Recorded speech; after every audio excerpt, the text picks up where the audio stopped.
আজকে তোমাদের দশম শ্রেণী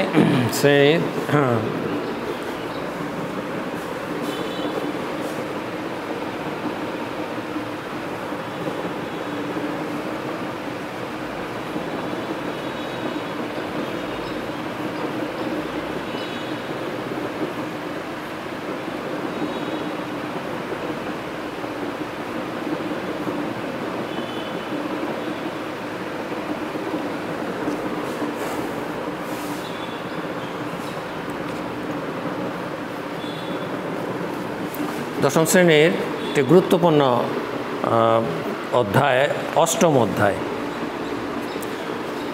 অধ্যায়ের একটি গুরুত্বপূর্ণ ক্লাস। যারা আমরা ক্লাস নিচ্ছি, আশা করি তোমরা এই অনলাইনে ক্লাসটি গুরুত্ব সহকারে সামনে বই নিয়ে আমার এই লেকচারটি মনোযোগ সহকারে শুনবে।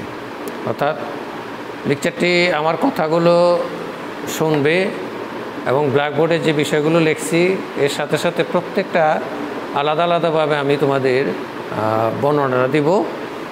তো আমার ধারণা যে তোমরা খেয়াল করলে এই বিষয়গুলো সহজে বুঝতে পারবে এবং পরবর্তী পর্যায়ে বইয়ের সাথে সম্পর্ক রাখলে বই পড়লে দেখবা যে তোমাদের এই বিষয়গুলো আমার লেকচারের সাথে আমার আলোচনার সাথে তোমাদের যে শুনছ সেই বিষয়গুলো এবং বইয়ের সাথে মিলিয়ে দেখলে এই দুইটা বিষয় মিলিয়ে দেখলে যে তোমাদের বিষয়টা অত্যন্ত সহজ হয়ে যাবে। পরবর্তী পর্যায়ে যে কোনো সময় যে কোনো প্রশ্নের উত্তর তোমরা সহজে দিতে পারবে। তো আমাদের ক্লাস শুরু করতে যাচ্ছি। আসসালামু আলাইকুম। আশা করি তোমরা সবাই ভালো আছো। গুরুত্বপূর্ণ এই ক্লাসটি আমরা করতে যাচ্ছি। অষ্টম অধ্যায়ে বাংলাদেশের স্থানীয় সরকার ব্যবস্থা। বাংলাদেশের স্থানীয় সরকার ব্যবস্থা, যেখানে আমি তোমাদের ব্ল্যাকবোর্ডে লিখে দিচ্ছি অষ্টম অধ্যায় বাংলাদেশের সরকার ব্যবস্থা, দশম শ্রেণী পরিণতি ও নাগরিকতা।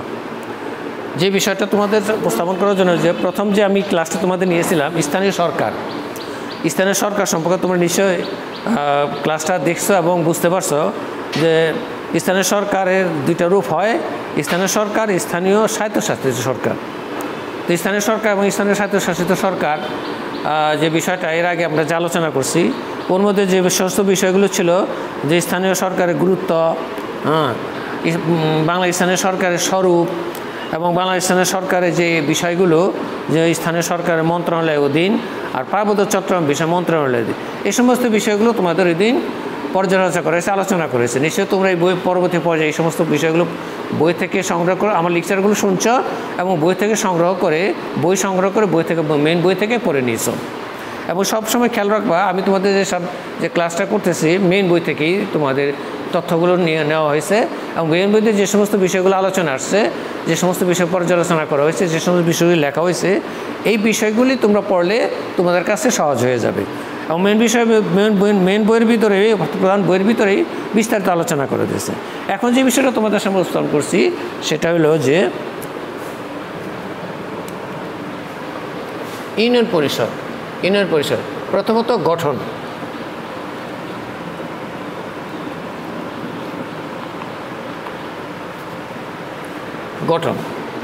ইউনিয়ন পরিষদ বাংলাদেশের আমরা নাগরিক হিসেবে তথা তোমরা যারা দশম শ্রেণীর ছাত্রী কোনো না কোনোভাবে তোমরা কোনো একটা ইউনিয়ন পরিষদের অন্তর্ভুক্ত। এমন কোনো জায়গা নেই বাংলাদেশে যেটা ইউনিয়ন পরিষদের অন্তর্ভুক্ত নয়। তো আমরা যেহেতু অত্র এলাকায়ও আমরা ইউনিয়ন পরিষদে আমাদের স্কুল একটা ইউনিয়নের অন্তর্ভুক্ত। তারপর তোমরা বিভিন্ন ইউনিয়ন থেকে এখানে তোমরা ইসলামিক স্কুলে ভর্তি হয়েছ এবং বিভিন্ন এলাকায় তোমরা অনলাইনে ক্লাসগুলো যে দেখতেছ কোনো না কোনো ইউনিয়নের অন্তর্ভুক্ত। অর্থাৎ যেমন শাকনা ইউনিয়ন, রুদপুর ইউনিয়ন, আশেপাশে আরও দু একটা ইউনিয়ন আছে, কলাতি ইউনিয়ন, বাস্তা ইউনিয়ন। তো আমাদের ইসলামের বিভিন্ন স্কুলের বিভিন্ন ইউনিয়নের ছাত্রছাত্রী আমাদের স্কুলে ভর্তি হয়েছে। যেহেতু এখন অনলাইনে ক্লাস চলতেছে, তোমরা ওই সমস্ত তোমাদের নিজস্ব বাড়িতে, তোমাদের নিজস্ব এলাকায়, তোমাদের নিজস্ব পড়ার জায়গায় তোমরা বসে এই ক্লাসগুলো অনুধাবন করতেছ। তো গঠন তো মোটামুটিভাবে 10 থেকে 15 বা এই সংখ্যাটা কম এবং বেশিও হতে পারে। তো আমাদের বইয়ের ভিতরে যেটা উল্লেখ করছে 10 থেকে 15, অর্থাৎ 10 থেকে 15টি গ্রাম নিয়ে একটা ইউনিয়ন পরিষদ গঠিত। তো 10টা হতে পারে, 15টা হতে, তোমরা নিজে সাধারণ জ্ঞানে বুঝতে পারতেছ।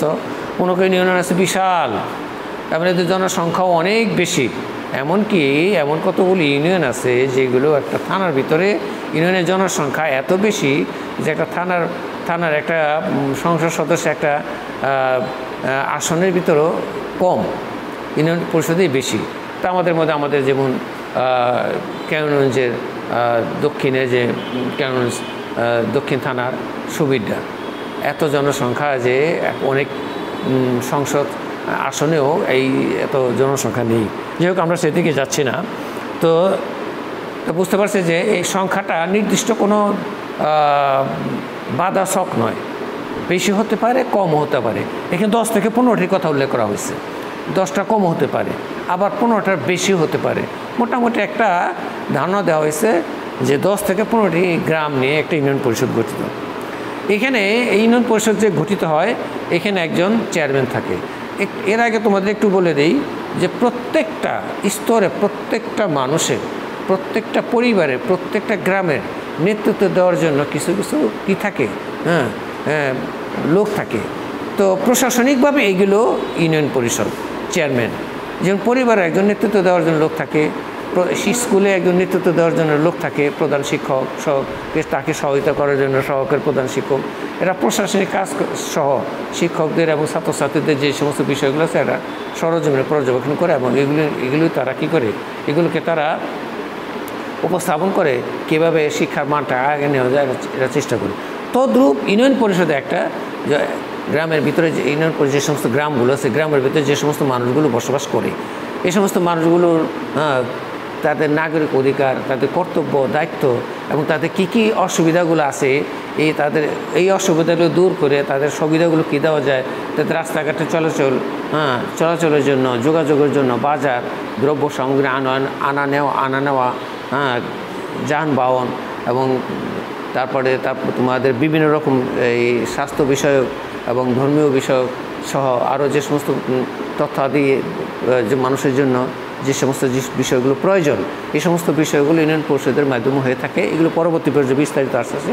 অর্থাৎ ইউনিয়নের জনগণকে বিভিন্ন রকমের সুবিধাগুলো দেওয়ার জন্য, বিভিন্ন সুবিধাগুলি প্রয়োগ করার জন্য এবং এই সমস্ত বিষয়গুলো দেখার জন্য আইন শৃঙ্খলা থেকে শুরু করে সুবিধা, যাতায়াত, যোগাযোগ, উৎস, খাদ্যের উৎস, আয়ের উৎস ইত্যাদি সমস্ত কিছুই এগুলো কী করে স্থানীয় প্রশাসন এগুলো দেখা।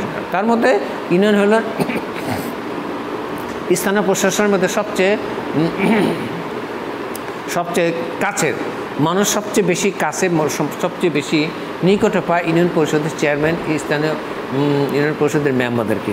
সুতরাং এটা একটা মানুষের বিভিন্ন সমস্যা, বিভিন্ন ধরনের নিরাপত্তা, বিভিন্ন ধরনের যোগাযোগ, আইন শৃঙ্খলা ইত্যাদি, আয়ের উৎস, মানুষের যোগাযোগ এই ব্যবস্থা থেকে শুরু করে বিভিন্ন রকমের সুবিধা অসুবিধাগুলো, স্বাস্থ্য বিষয়ক যে বিষয়গুলো আছে এগুলো সবচেয়ে বেশি সুবিধা অর্জন করে ইউনিয়ন পরিষদের কাছ থেকে এবং চেয়ারম্যান ও স্থানীয় মেম্বারদের কাছ থেকে। তো ইউনিয়ন পরিষদের বাংলাদেশের স্থানীয় সরকার ব্যবস্থায় সবচেয়ে যে নিচের যে অংশটা, নিম্নের যে অংশটা, সেটা হলো ইউনিয়ন পরিষদ। তো ইউনিয়ন পরিষদের গঠনের ভিতরে যেটা আমরা আলোচনা করতেছি, যে গঠনটা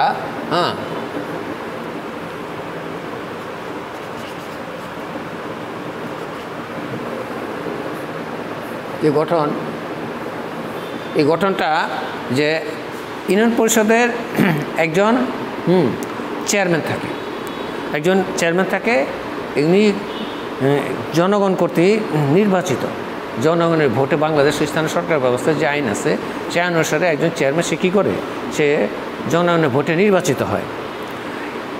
একটা ইউনিয়ন পরিষদের 9টি ওয়ার্ড থাকে এবং থেকে 9 জন সাধারণ সদস্য ও 3 জন নির্বাচিত মহিলা সদস্য, যেটা সংরক্ষিত আসন রয়েছে।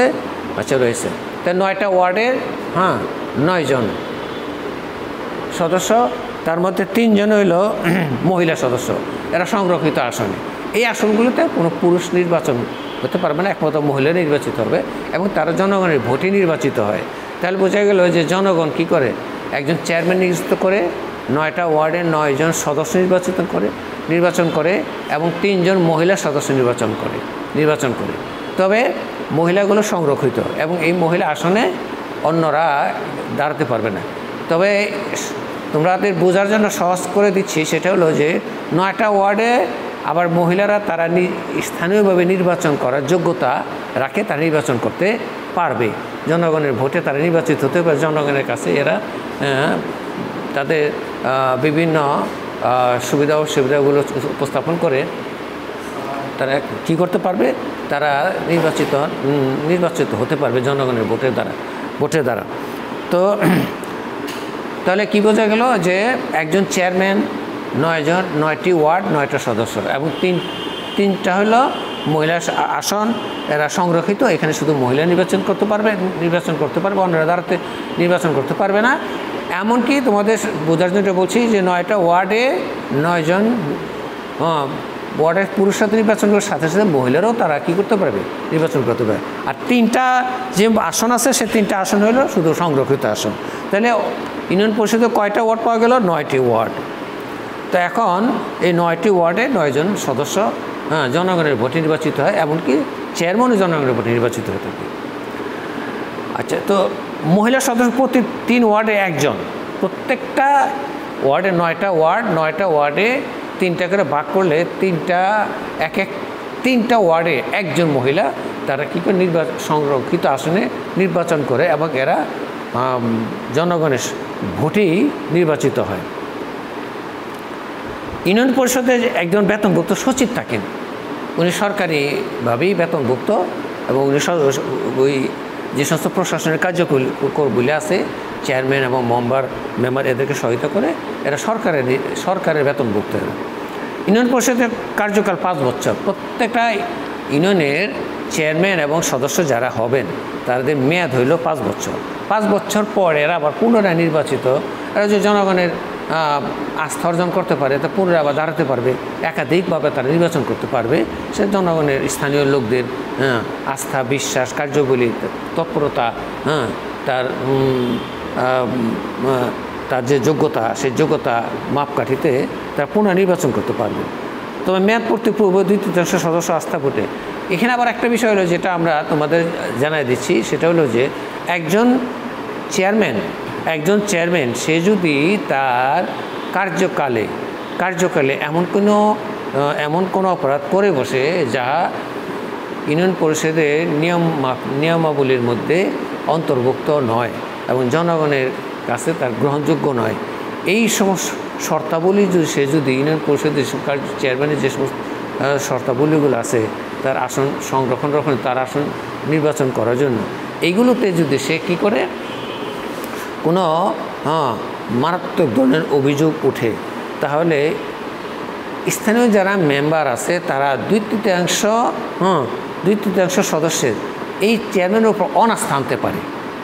তারা যদি অনাস্থা আনে তাহলে অনাস্থায় যদি 2/3 অর্থাৎ 2/3 বলছে 9 জনের মধ্যে 6 জনই যদি তার বিরুদ্ধে অনাস্থা দিয়ে থাকে, তাহলে তার মেয়াদ এবং তার কী হবে, তার 2/3 সদস্য অনাস্থা ভোটের মাধ্যমে তার মেয়াদ অন্যান্য যে কোনো অপসারণ করা যায়। এই সিস্টেম আছে।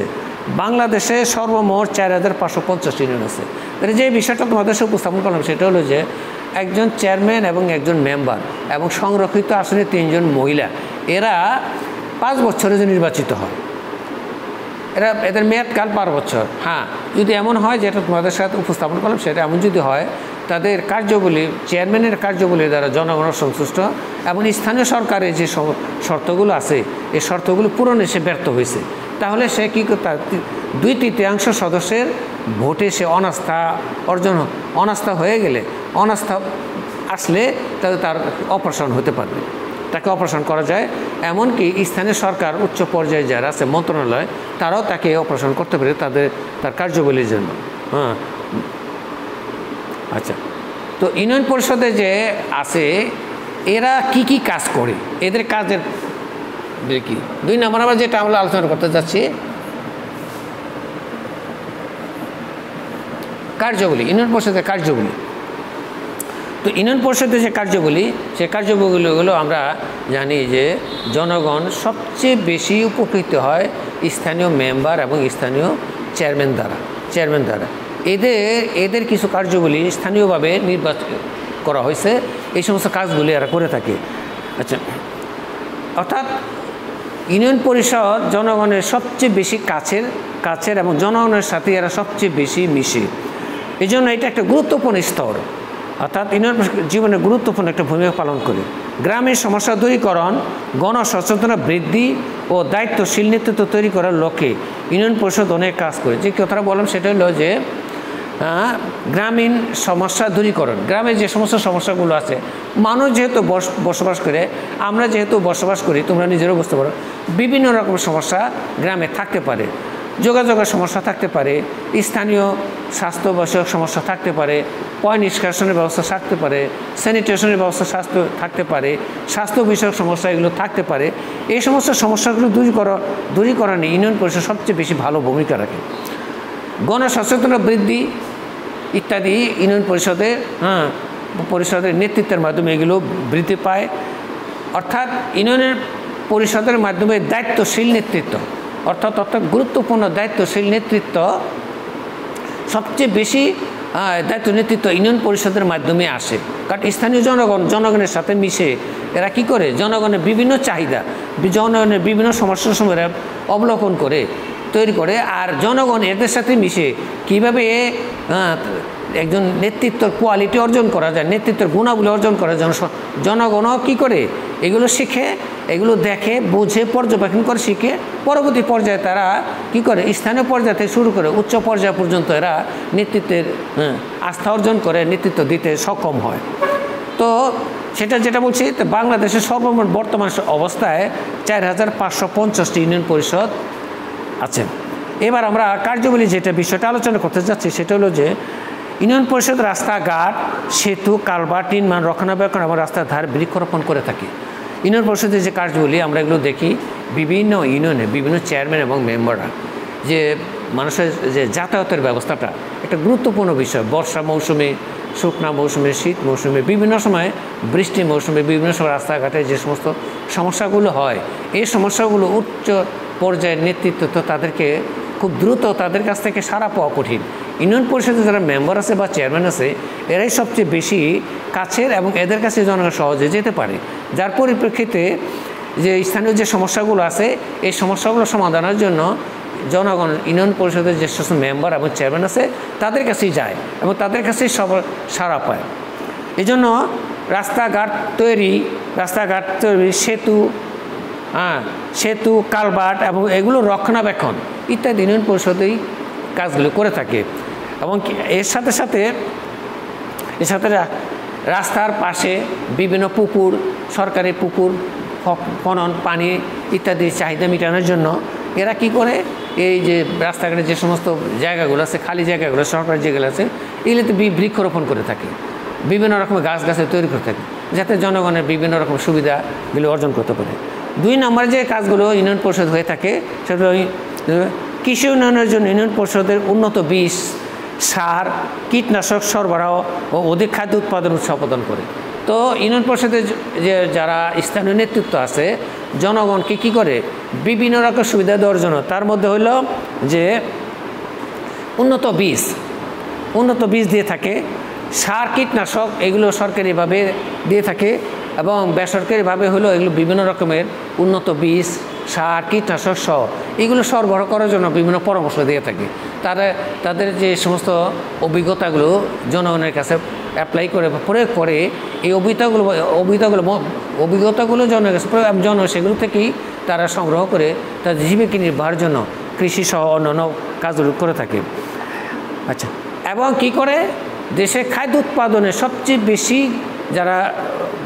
বেশি যারা ভূমিকা রাখে, যে স্থানীয় জনগণ অর্থাৎ স্থানীয় কৃষকরা, তো এদেরকে খাদ্য উৎপাদন বৃদ্ধির জন্য অর্থাৎ খাদ্য উৎপাদন যাতে বৃদ্ধি হয়, দেশে খাদ্য চাহিদা যাতে মেটানো যায়, এই পর্যায়ে যে কৃষকদেরকে সবচেয়ে বেশি যারা সুবিধা দিয়ে থাকে বা পরামর্শ দিয়ে থাকে ইউনিয়ন পরিষদের চেয়ারম্যান এবং মেম্বার সহ যারা স্থানীয় পর্যায়ে নেতৃত্ব দিয়ে থাকে। তৃতীয় নম্বর যে কার্যগুলি এটার ইউনিয়ন পরিষদের কাজ করে সেটা হলো যে মৎস্য চাষ, পশুপালন, পশু সম্পদ উন্নয়নের জন্য প্রয়োজনীয় ব্যবস্থা। অর্থাৎ মানুষের যে বিভিন্ন চাহিদাগুলো আছে খাদ্য সহ আরও তার মধ্যে একটা হলো মৎস্য অর্থাৎ মাছ। এই মাছের যে উৎস গ্রামের খাল, গ্রামের যে নালা, গ্রামের যে পুকুর এই যে আছে এগুলোতে কী করে মৎস্য চাষ করে, এবং এগুলোতে যে বিভিন্ন রকমের যে সমস্যাগুলো আছে এই সমস্যাগুলো যে সমাধানের জন্য স্থানীয় পর্যায়েই সবচেয়ে বেশি উপকৃত হয় জনগণ। তো স্থানীয় যারা আছে তারা কী করে এই মৎস্য চাষ বৃদ্ধির জন্য এইগুলো কী করে বিভিন্ন রকম সহায়তা দিয়ে থাকে। সরকারিভাবে লোন নেওয়ার জন্য, সরকারিভাবে তোমার এই মৎস্য চাষে যে চাষ বৃদ্ধির জন্য যে পরামর্শ যা বা এগুলো যে রোগবালাইগুলো আছে রোগবালাই থেকে বাঁচার জন্য যে কাজগুলো আছে এই কাজগুলো স্থানীয় পর্যায় থেকে হয়ে থাকে। 4 নম্বর যেটা হলো জনস্বাস্থ্য রক্ষার জন্য ইউনিয়ন পরিষদ পরিবেশ পরিষ্কার পরিচ্ছন্ন রাখার ব্যবস্থা করে। ইউনিয়ন পরিষদ যে কাজগুলো তার মধ্যে একটা গুরুত্বপূর্ণ কাজ হলো যে জনস্বাস্থ্য রক্ষা, পরিবেশ পরিষ্কার পরিচ্ছন্ন রাখার ব্যবস্থা করে। এটা কে করে? ইউনিয়ন পরিষদ করে। ময়লা আবর্জনা ফেলা, গ্রামীণ জবাই গবাদি পশুর গোসল, ময়লা কাপড় চোপড় ইত্যাদি নিয়ন্ত্রণ করে। এরা যে জনগণ বিভিন্নভাবে অশিক্ষিত সমাজের ভিতরে যে সমস্ত লোকগুলো আছে তারা তো হয়তো খেয়াল করে না বা বুঝে না। রাস্তাঘাটে গোবর জবাই তারপরে ময়লা কাপড় চোপড় এগুলো কি করে? ইউনিয়ন পরিষদের মাধ্যমে এগুলো সংরক্ষণ করে এবং এগুলো পরিষ্কার পরিচ্ছন্ন করে পরিবেশকে মানুষের জীবনযাত্রাকে সহজ সরল করার জন্য ইউনিয়ন পরিষদ এই সমস্ত কার্যগুলো করে থাকে। এরপরে যে কাজটা করে তাহলে বুঝতে পারলাম যে জনস্বাস্থ্য রক্ষার জন্য ইউনিয়ন পরিষদ পরিবেশ পরিচ্ছন্ন রাখার ব্যবস্থা করে, ময়লা আবর্জনা ফেলা, গ্রামীণ জবাই গবাদি পশুর গোসল, ময়লা কাপড় চোপড় ধোয়া ইত্যাদি নিয়ন্ত্রণ করে। এগুলি স্থানীয় পর্যায়েই করে থাকে এবং এগুলির সাথে ইউনিয়ন পরিষদের চেয়ারম্যান মেম্বাররা সংশ্লিষ্ট তথা জনগণের সাথে এদের সম্পর্ক গভীর। 5 যে কাজটা করে গুরুত্বপূর্ণ একটি কাজ ইউনিয়ন পরিষদ করে থাকে প্রাথমিক চিকিৎসার জন্য দাতব্য হাসপাতাল প্রতিষ্ঠা। ইউনিয়ন পরিষদ যে প্রাথমিক যে কাজগুলো করে জনগণের স্বাস্থ্যের জন্য, জনগণের অসুস্থতার জন্য, সেটা হলো যে দাতব্য চিকিৎসা। এটা সরকারি প্রশাসন থেকে এই বিষয়গুলো উপস্থাপন করা হয় এবং এইগুলো সরকার ব্যবস্থা করে। এই বিষয়গুলোর জনগণের যে সমস্যাগুলো আছে, যে স্বাস্থ্য বিষয়ক বিভিন্ন রোগ, বিভিন্ন যে জ্বর, বিভিন্ন রকম সর্দি কাশি বা আরও যে সমস্ত স্বাস্থ্য বিষয়ক যে বিষয়গুলো আছে এই বিষয়গুলোর যে প্রাথমিক যে চিকিৎসাটা, এই চিকিৎসাটা কী করে ইউনিয়ন পরিষদই করে থাকে এবং সেগুলো দাতব্য এবং সেগুলোর সাথে কোনো প্রকারে আর্থিক লেনদেন এগুলো করে না এবং এগুলো ইউনিয়ন পরিষদ জনগণের সুবিধার জন্য করে থাকে। 6 নম্বরে যে কাজটা পর্যায়ক্রমে যে নাম্বার অনুসারে বইয়ের মধ্যে তোমাদের উল্লেখ করা হয়েছে, তোমরা সেভাবে দেখবা। ইউনিয়ন পরিষদের জনসংখ্যা নিয়ন্ত্রণ গণসচেতন তৈরি করে। অর্থাৎ এমন আজ আমাদের দেশের জনসংখ্যা দিক একটি দেশ, অনেক জায়গা অনুসারে এলাকা অনুসারে জনসংখ্যা অনেক বেশি, অর্থাৎ প্রতি স্কোয়ার মাইলে যে জনসংখ্যা বাস করে সারা পৃথিবীতে আমাদের দেশে সবচেয়ে বেশি জনসংখ্যা এদেশে বসবাস করে। তো এগুলো নিয়ন্ত্রণ করার জন্য সচেতনতা বৃদ্ধি করার জন্য এগুলো ইউনিয়ন পরিষদের কাজ করে থাকে। আচ্ছা, এবং কি করে এইগুলো নিয়ন্ত্রণ করার জন্য সচেতনতা বৃদ্ধির জন্য প্রয়োজনীয় যে সমস্ত উপকরণগুলো আছে অল্প খরচে, এমনকি বিনামূল্যেও দিয়ে থাকে, অল্প খরচে এইগুলো দিয়ে থাকে। এগুলো স্থানীয় পর্যায়ে এরা এই কাজগুলো করে, এগুলো জনগণ তাদের কাছে এই সুবিধাগুলো অর্জন করে এবং সুযোগগুলো নেয়। তাহলে বুঝতে পারলাম যে জনসচেতনতা বৃদ্ধি সহ জনসংখ্যা নিয়ন্ত্রণের জন্য ইউনিয়ন পরিষদ কী করে কাজ করে এবং উপকরণগুলো এগুলো করার জন্য যে কাজগুলো করা দরকার বা যেসব উপকরণ প্রয়োজন হয় এই উপকরণগুলো কী করে ইউনিয়ন পরিষদ থেকে আসে। 7 নম্বরে যে বিষয়টা শিক্ষা বিস্তার ও নিরক্ষরতা দূরীকরণের জন্য ইউনিয়ন পরিষদ দারিদ্র ও মেধাবী শিক্ষার্থীর বৃত্তি প্রদান, বয়স্ক শিক্ষাদান কেন্দ্র, লাইব্রেরি স্থাপন ইত্যাদি করে। তাহলে আরেকটি গুরুত্বপূর্ণ কাজ, যেটা হলো তোমরা যারা ছাত্র আছো তারা করতে পারো যে ইউনিয়ন পরিষদ আরেকটি যে কাজগুলো করে শিক্ষা সংক্রান্ত বিষয়। এই শিক্ষা সংক্রান্ত বিষয়ের মধ্যে যে কাজটা সেটা হলো যে শিক্ষা বিস্তারের জন্য ইউনিয়ন পরিষদ কী করে বিভিন্ন রকম কাজ করে থাকে। তারপর নিরক্ষরতা দূরীকরণ, অর্থাৎ ইউনিয়নের ভিতরে গ্রামের মধ্যে মহল্লার ভিতরে যে সমস্ত মানুষগুলো আছে যারা কী করে নাই এখনও লেখাপড়া শেখার সুযোগ পায়নি, এই সমস্ত মানুষগুলোকে কী করে সাক্ষরতা এবং বিভিন্ন রকমের শিক্ষামূলক অনুষ্ঠান করে, শিক্ষামূলক কাজ করে, কী করে এদেরকে সহযোগিতা করে, ইউনিয়ন পরিষদ সহযোগিতা করে। আবার কি করে, যারা দরিদ্র আছে অথচ মেধাবী, আর্থিক সমস্যার কারণে পড়াশোনা করতে পারতেছে না বা উচ্চ পর্যায়ে শিক্ষা লাভ করতে পারতেছে না, ইউনিয়ন পরিষদ এদেরকে এই সমস্ত দরিদ্র মেধাবী শিক্ষার্থীদের কী করে বৃত্তি প্রদান করে। বয়স্ক শিক্ষাদান কেন্দ্র তৈরি করে, বয়স্করা যারা লেখাপড়া ছোটোর সময় লেখাপড়া করার সুযোগ পায়নি বিভিন্ন পরিবেশ পরিস্থিতির কারণে, এদেরকে কি করে এদেরকে শিক্ষা দেওয়ার জন্য বয়স্ক কেন্দ্র খোলে এবং লাইব্রেরি স্থাপন করে, যাতে এই সমস্ত গিয়ে তারা কী করতে পারে, বিভিন্ন রকমের বই পুস্তক পড়ে নিজের যোগ্যতা, নিজের বুদ্ধিমত্তা বিকাশ ইত্যাদি করতে পারে।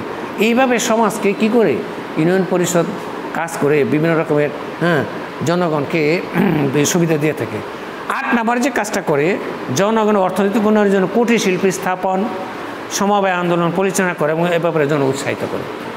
8 নম্বর যে কাজটা করে সেটা হলো যে কুটির শিল্পী স্থাপন, তারপর সমবায় পরিচালনা অর্থাৎ এবং এই ব্যাপারে জনকে উৎসাহিত করা।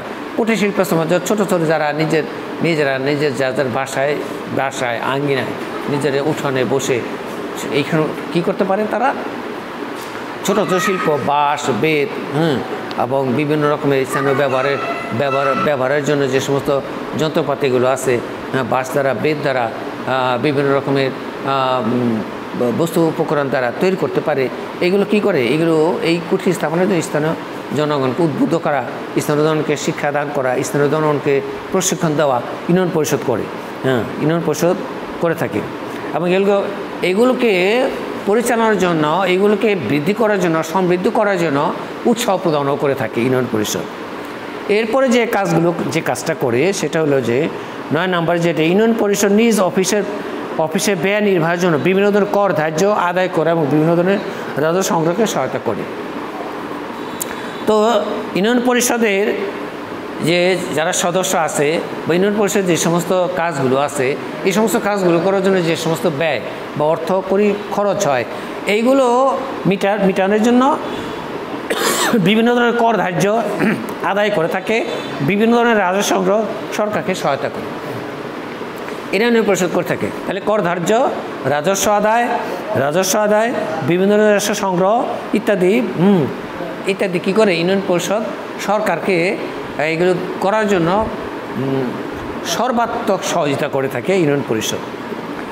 তো এইগুলো ইউনিয়ন পরিষদের সদস্য যারা আছে তারা কি করে, সরকারকে এবং নিজস্ব ব্যয় ব্যবহারের জন্য সরকারের সাথে যোগাযোগ করে, তার কি একটা সমন্বয় করে যে এই সমস্ত কর ধার্য করা, আদায় করা, এবং বিভিন্ন রাজস্ব সংগ্রহ করা, বিভিন্ন রকম সরকারের আদেশ নির্দেশগুলো, অর্থ সংক্রান্ত যে সমস্ত বিষয়গুলো আছে, এগুলো তারা কী করে ইউনিয়ন পরিষদের মাধ্যমে করে থাকে।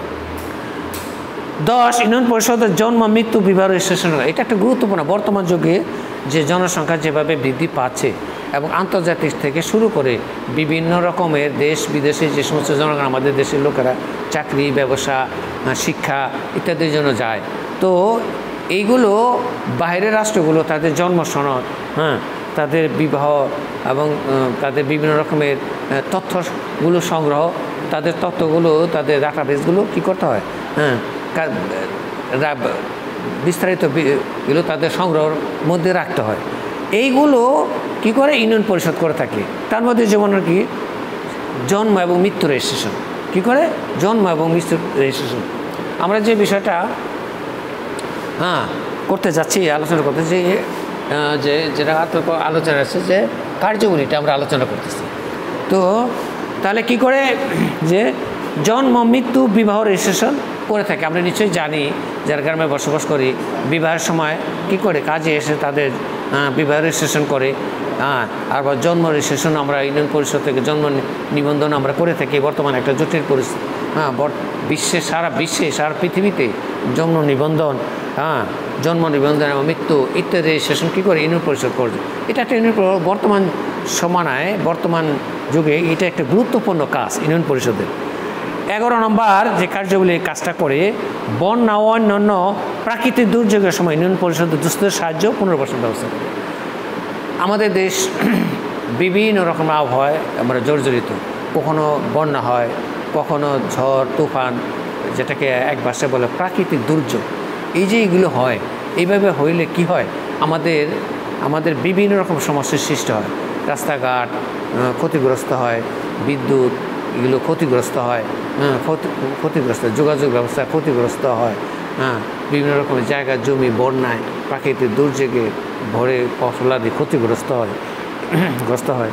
এই যে সমস্ত বিষয়গুলো এগুলো ইউনিয়ন পরিষদ কী করে, যারা ক্ষতিগ্রস্ত হচ্ছে তাদের সাহায্য এবং পুনর্বাসনের ব্যবস্থা করে।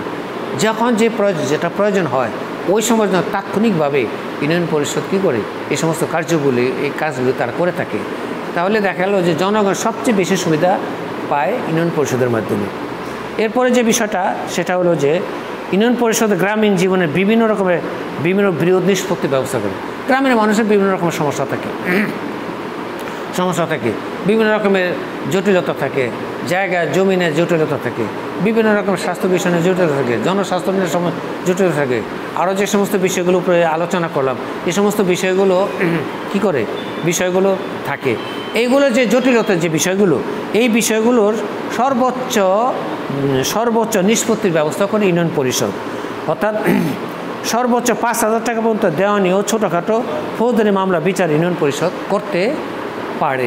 কারণ আমরা যেহেতু মানুষ, আমাদের বিভিন্ন রকমের সমস্যা আছে, আমাদের সীমানার সমস্যা আছে, জায়গা জমি নিয়ে আমাদের সমস্যা আছে, বিভিন্ন রকমের ট্যাক্স খাজনা ইত্যাদি নিয়ে সমস্যা আছে, তারপরে মানুষের আইন শৃঙ্খলা বিষয় নিয়ে সমস্যা আছে, ঝগড়া ব্যাপারের বিভিন্ন রকম সমস্যা আছে।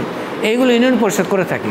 এবং ইউনিয়ন পরিষদ দ্বন্দ্ববিধি অনুসারে সরকার আইন অনুসারে সর্বোচ্চ 5,000 টাকা পর্যন্ত জরিমানা এগুলো করতে পারে। আমরা যে সমস্ত বিষয়গুলো আজকে আলোচনা করলাম, যে কার্যগুলি এই যে সমস্ত কার্যগুলি আমরা আলোচনা করলাম, এর মধ্যে যে আয়ের উৎসটা কোত্থেকে আসে, এরা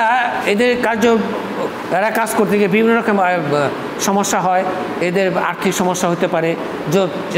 এরা কী করে এই সমস্ত সমস্যার সমাধানের জন্য ট্যাক্স খাজনা বিভিন্ন রাজস্ব আদায় করে থাকে।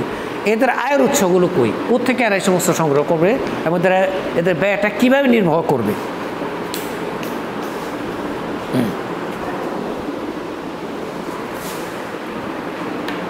এবার আমি সংক্ষিপ্ত আকারে তোমাদের সাথে যে বিষয় আলোচনা করি, আয়ের উৎস।